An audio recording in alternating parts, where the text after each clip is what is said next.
The reconciliation section is the section that really needs to be done by me, but there are a few things that I like you to just take a look at and clean up if you can. The first section is perfectly fine, just leave it alone. The second section, the appraiser's opinion of value has been determined after evaluating all sales, both listings as well as the market conditions, inventory, and the purchase agreement. Hey, wait a minute, this isn't even a purchase. How can we evaluate the purchase agreement on an assignment that doesn't include a purchase agreement? So I want you to remove that and just make that sentence look pretty. So we've now evaluated all sales, both listings, as well as current market conditions and inventory. Okay, so if it's not a purchase, please remove that. The appraiser has looked at all the comparables, sold dates, photos, gross and net adjustment percentages, their proximities as related to the subject property, etc. The appraiser has looked at all the data and given all comparables consideration.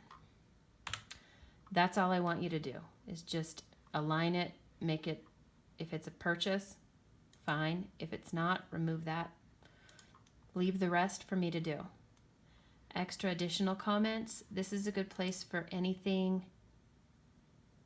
special that we may not have hit on anywhere else. This is the standard, hey, I've never done anything on this property before, it's brand new to me. I have an obligation to my clients to let them know if I've done anything on this property in the past 3 years. I think we've talked about that before. I have a quick list for that. Surprise, surprise. Right here, number 66. And that one says that I have not. Okay, that's basically what's in here all the time. Now, if I have done anything, that's number 67, and it just says, I have done something. My client knows about it, and there you go. So I don't have to say anything more, just that I've done something and I've advised my client about it. This last sentence, this last section here can stay exactly as it is. It's auto-populated. Once the effective date and my opinion of value are in there, it will automatically go in here.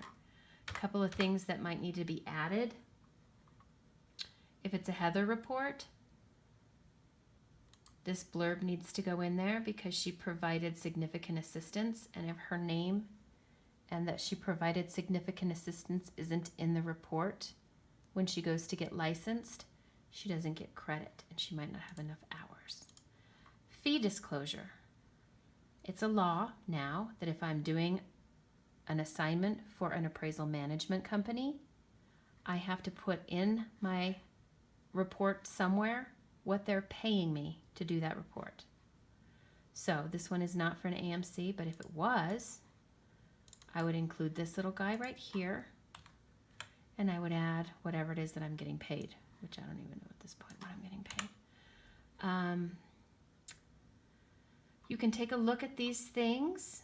These are all interesting things that I've had to address at the request of lenders in the past. They're just random things. They don't come up in every report. They don't even come up in every 10% of every report. So they're just little things that come up often enough to where I've made a quick list, but they're definitely not normal things that I see every day. I recommend that you go ahead and read them because some of them are kind of interesting.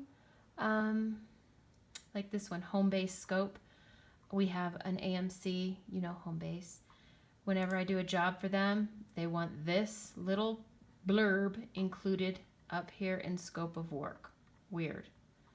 Okay, we'll do it. So whenever I do a home base assignment, I put that little quick list right up there.